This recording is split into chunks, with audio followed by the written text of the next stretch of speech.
2011 సంవత్సరం కేరళలోని తిరువనంతపురం ఒక ఆలయం నేలమాళిగలు తెరవబడ్డాయి. లోపల దొరికింది లక్షల కోట్లు విలువైన నిధి. బంగారు విగ్రహాలు, వజ్రాలతో నిండిన కిరీటాలు, పురాతన నాణేలు, ప్రపంచం మొత్తం షాకయ్యేంత సంపద.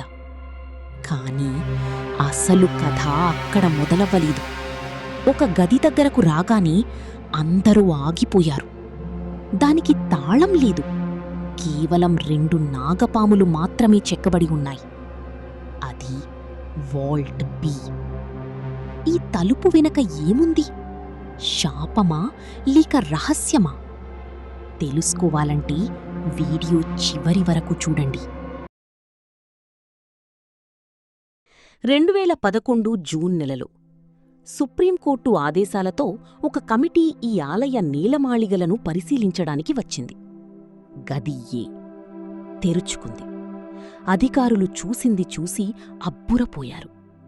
బంగారం, వజ్రాలు, అనేక విలువైన వస్తువులు. ఒక్క గది కాదు, 5 గదులు ఇలా నిధులతో నిండిపోయాయి.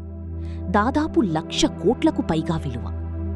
ఇది కేవలం సంపద కాదు, శతాబ్దాల చరిత్ర. ట్రావెన్కోర్ రాజులు ఈ సంపదను దేవుడికి అంకితం చేసి ఎప్పుడూ తమ కోసం వాడుకోలేదు. కాని ఈ అద్భుతం చూసిన తర్వాత అందరూ ఒక్క గది వైపు వెళ్లారు. అది 6వ గది. ఆ గదిని వాల్ట్ బి అని పిలుస్తారు.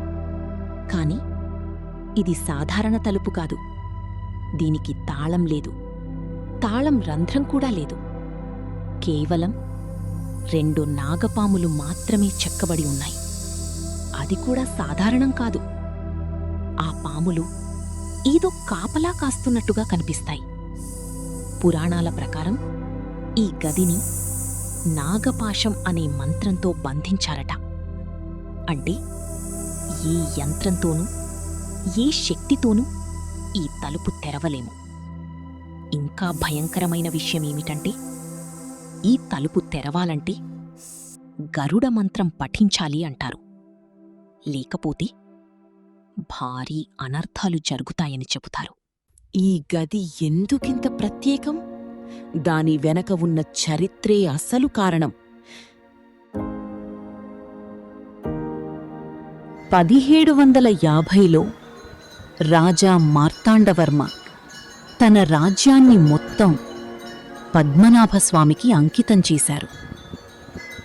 ఆ రోజు నుంచి ఆ రాజ్యం మీద యజమాన్యం దేవుడిదే.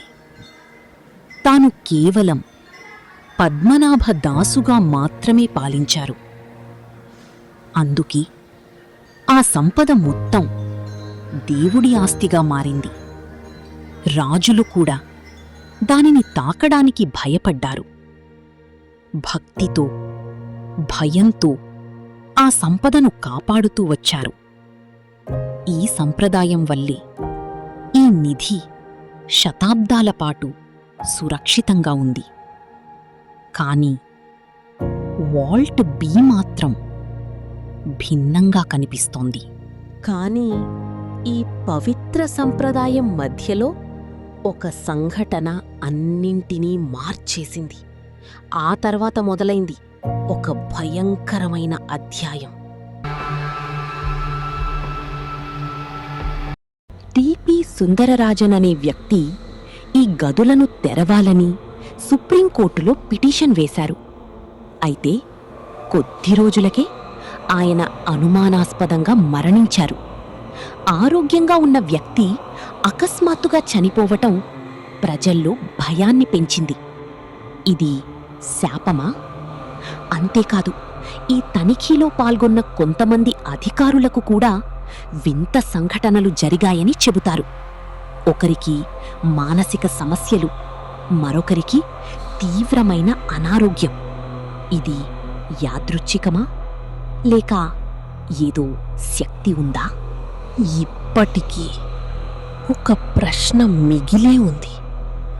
వాల్ట్ బిలో నిజంగా ఏముంది? నిధి లేక శాపం? లేదా మనకు ఇంకా తెలియని ఏదో శక్తి? కానీ సైన్స్ దీనిపై ఏమి చెబుతోంది? ఆ తలుపు వెనుక అసలు నిజమేంటి?